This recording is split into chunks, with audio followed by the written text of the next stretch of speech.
Hi കൂട്ടുകാരെ, നമുക്കിന്നൊരു അടിപൊളി തലശ്ശേരി ദം ബിരിയാണി ഉണ്ടാക്കിയാലോ?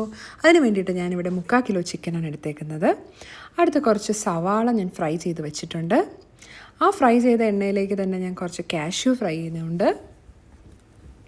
അത് കഴിഞ്ഞ് കുറച്ച് കിസ്മിസ് ഫ്രൈ ചെയ്തെടുക്കുന്നുണ്ട്. അതിനുശേഷം നമ്മൾ മസാല പ്രിപ്പയർ ചെയ്യാൻ പോവുകയാണ്. അതിന് വേണ്ടിയിട്ട് ഒരു പാത്രം വെച്ചിട്ട് മീഡിയം ഫ്ലെയിമിലാക്കിയതിന് ശേഷം കുറച്ച് ഓയിലും 2 ടീസ്പൂൺ നെയ്യും കൂടെ ആഡ് ചെയ്യുക. നമ്മളൊരു 2 മീഡിയം സൈസ് സവാള ഇവിടെ സ്ലൈസ് ചെയ്തെടുത്തിട്ടുണ്ട്. ആ സവാള ഇതിലേക്ക് ആഡ് ചെയ്ത് ഒരു 2 മിനിറ്റ് നേരം നല്ലപോലെ ഒന്ന് വഴറ്റിയെടുക്കുക. സവാള ഗോൾഡൻ ബ്രൗൺ കളർ ആകേണ്ട ആവശ്യമൊന്നുമില്ല. ഈ സമയത്ത് ഞാൻ നമ്മുടെ ജാറിലേക്ക് ഒരു 5 പച്ചമുളകും ഒരു 5 വെളുത്തുള്ളിയും പിന്നെ അതുപോലെ തന്നെ ഒരു കഷ്ണം ഇഞ്ചിയും എടുത്തിട്ടുണ്ട്. അതിനുശേഷം അതിനെ നന്നായിട്ട് ഒന്ന് അരച്ചെടുക്കുക. ആ അരച്ചെടുത്ത ഇഞ്ചി, വെളുത്തുള്ളി, പച്ചമുളക് ഇതിലേക്ക് ചേർത്ത് കൊടുക്കുക.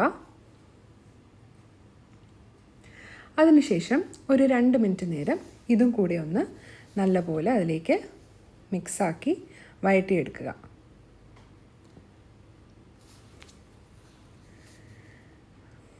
ഓക്കെ, ഈ സമയത്ത് നമുക്ക് പൊടികൾ ആഡ് ചെയ്ത് കൊടുക്കാം.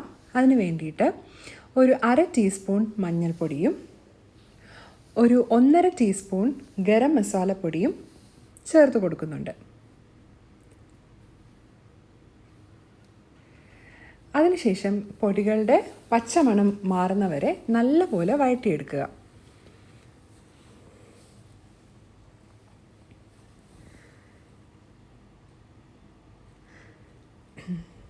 ഇപ്പം നമ്മുടെ പൊടികളും സവാളയും എല്ലാം സെറ്റായിട്ടുണ്ട്. അതിലേക്ക് നമ്മൾ കഴുകി വൃത്തിയാക്കി വെച്ചേക്കുന്ന നമ്മുടെ 3/4 കിലോ ചിക്കൻ ആഡ് ചെയ്ത് കൊടുക്കുക. അതിനുശേഷം ഈ ചിക്കൻ നമ്മുടെ മസാലയുമായിട്ട് നല്ലപോലെ ഒന്ന് വഴറ്റി യോജിപ്പിച്ചെടുക്കുക. ഏകദേശം ഒരു 5 മിനിറ്റൊക്കെ നമ്മൾ വഴറ്റണം. അതിനോടൊപ്പം തന്നെ നമുക്ക് ആവശ്യത്തിനുള്ള ഉപ്പും കൂടെ ചേർത്ത് കൊടുക്കുക. ഇപ്പോൾ ഒരു 5 മിനിറ്റ് കഴിഞ്ഞപ്പോഴത്തേക്കും നല്ലപോലെ ഒരു മീഡിയം ഫ്ലെയിമിലിട്ട് ഒരു 5 മിനിറ്റ് വഴറ്റി കഴിഞ്ഞപ്പോഴത്തേക്കും നമ്മുടെ ചിക്കൻ ഈ ഒരു പരുവത്തിലായി കിട്ടിയിട്ടുണ്ട്. ഇതിലേക്ക് നമ്മളിനി ഒരു പിടി മല്ലിയില ഇട്ട് കൊടുക്കുക. പിന്നെ ഒരു മീഡിയം സൈസ് തക്കാളി ചെറുതായിട്ട് ചോപ്പ് ചെയ്തത് ചേർത്ത് കൊടുക്കുക. ഒരു 1/2 മുറി നാരങ്ങ നീര് ചേർത്ത് കൊടുക്കുക. അതുപോലെ തന്നെ നമ്മൾ ആവശ്യത്തിന് തൈരും കൂടെ ചേർത്ത് കൊടുക്കണം. തൈര് ഒരു 2 ടേബിൾ സ്പൂൺ തൈരൊക്കെ മതിയാകും. അപ്പോൾ ഞാനിവിടെ തൈരും ചേർത്ത് കഴിഞ്ഞിട്ടുണ്ട്. ഇനി ഇതിന് ശേഷം നമ്മൾ നല്ലപോലെ ഇതൊക്കെ ഒന്ന് ഒരുമിച്ച് മിക്സാക്കി എടുക്കുക. മിക്സാക്കിയതിന് ശേഷം നമ്മൾ അടച്ച് വെച്ച് ഒരു 10 മിനിറ്റ് ഇത് വേവിക്കാൻ വേണ്ടി വെച്ചേക്കുക. 10 മിനിറ്റ് വേവിച്ച് കഴിഞ്ഞപ്പോൾ കണ്ടോ, ചിക്കനിലെ വെള്ളമൊക്കെ നല്ലപോലെ ഇറങ്ങി നന്നായിട്ട് കുക്കായി വന്നിട്ടുണ്ട്. ഇപ്പം വെള്ളം കൂടുതലുണ്ടെങ്കിൽ നമ്മൾ ഇച്ചിരി നേരം ഒന്ന് തുറന്ന് വെച്ച് അടയ്ക്കാതെ നമ്മൾ വേവിച്ച് റെഡിയാക്കുക. അതിനുശേഷം ഞാൻ റൈസ് ഉണ്ടാക്കാൻ പോവുകയാണ്. അതിന് വേണ്ടിയിട്ട് ഒരു 3 ടേബിൾ സ്പൂൺ നമ്മുടെ കോക്കനട്ട് ഓയിലും 3 ടേബിൾ സ്പൂൺ ഗീയും ഇട്ട് കൊടുത്തിട്ടുണ്ട്. അത് എണ്ണ നന്നായിട്ട് ചൂടായി വരുന്ന സമയത്ത് പട്ട, ഏലക്ക, ഗ്രാമ്പൂ ഇട്ട് കൊടുക്കുന്നുണ്ട്. അതിലേക്ക് ഒരു കുഞ്ഞു സവാള സ്ലൈസ് ചെയ്തതും കൂടി ഇട്ട് കൊടുക്കുന്നുണ്ട്. എന്നിട്ട് നല്ലപോലെ ഒന്ന് വഴറ്റിയെടുക്കുന്നുണ്ട് കേട്ടോ. ഞാനിവിടെ 2 കപ്പ് റൈസാണ് എടുത്തേക്കുന്നത്. അപ്പോൾ നമ്മൾ 1 കപ്പ് റൈസിന് 1.5 കപ്പ് വെള്ളം എന്നുള്ള കണക്കിനാണ് ഞാനിവിടെ 3 കപ്പ് വെള്ളം ഒഴിച്ചു കൊടുക്കുന്നുണ്ടേ. ഇതിനിടയിൽ ഞാനൊരു ഇലയും കൂടെ ഇട്ടിട്ടുണ്ട്.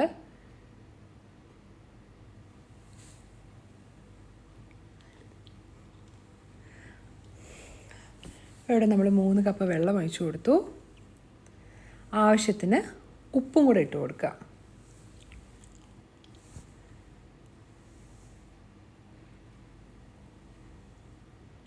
അതിനുശേഷം അത് നല്ലപോലെ മിക്സാക്കിയിട്ട് തിളയ്ക്കാൻ വേണ്ടിയിട്ട് വെക്കുക.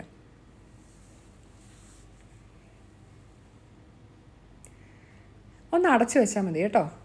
അപ്പോഴത്തേക്ക് നമ്മുടെ വെള്ളമൊക്കെ നല്ല തിളച്ച് വന്നിട്ടുണ്ടേ. ഇതിലേക്ക് നമ്മൾ കഴുകി വെച്ചേക്കുന്ന നമ്മുടെ 2 ഗ്ലാസ് റൈസ് ഇട്ട് കൊടുക്കാം.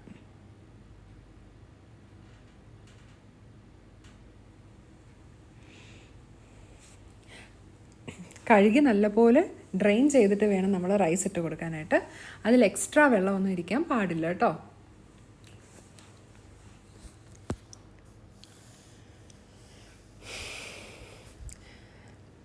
അപ്പോൾ നമ്മുടെ ചിക്കനൊന്ന് ഞാൻ തുറന്ന് നോക്കിയിട്ടുണ്ട് ഈ സമയത്ത്.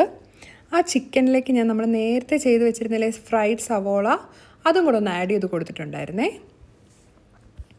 അതിനുശേഷം ഇനി ദമ്മിടാനുള്ള പരിപാടിയിലേക്ക് പോവുകയാണേ. അപ്പോൾ നമ്മുടെ റൈസൊക്കെ ഇപ്പോൾ ഒരു 10 മിനിറ്റ് അടച്ച് വെച്ച് ഒരു മീഡിയം ഫ്ലെയിമിൽ വെച്ചപ്പോൾ റൈസ് എല്ലാം നല്ല കറക്റ്റിന് വെന്ത് കിട്ടിയിട്ടുണ്ട്. അതിനെടുത്ത് നമ്മൾ ഈ വെന്ത ചിക്കൻ്റെ മുകളിലേക്ക് ദം ചെയ്യുവാണ്. സോ ആദ്യം ഞാൻ ഒരു ലെയർ റൈസ് ഇട്ട് കൊടുത്തിട്ടുണ്ട്.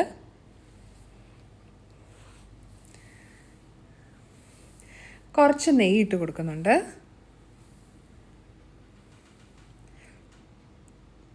പിന്നെ ഒരു പിടി മല്ലിയില ഇട്ട് കൊടുക്കുന്നുണ്ട്.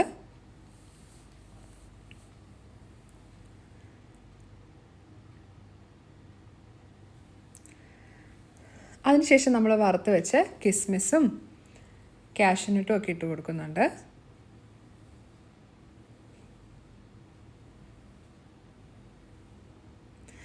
പിന്നെ നമ്മുടെ ഫ്രൈഡ് ഓണിയൻ ഇല്ലേ, കുറച്ച് ഫ്രൈഡ് ഓണിയനും കൂടെ ഇട്ട് കൊടുക്കുന്നുണ്ട്.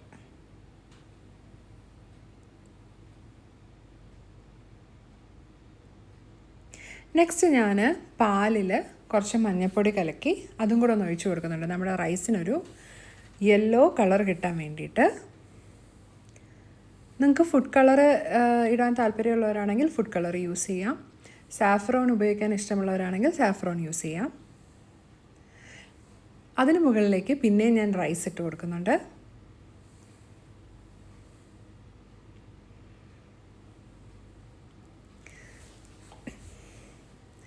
പിന്നെ ഈ പ്രോസസ്സ് തന്നെ കണ്ടിന്യൂ ചെയ്യുകയാണ് കേട്ടോ. നമ്മുടെ നെയ്യ്, മല്ലിയില,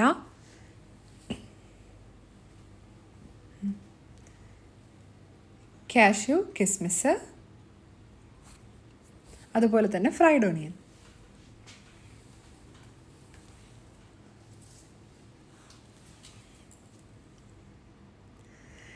ഇനി നമുക്കിതൊന്ന് അടച്ചു വെച്ച് ഒരു 10 മിനിറ്റ് മീഡിയം ഫ്ലെയിമിലിട്ട് ദം ചെയ്തെടുക്കാം കേട്ടോ.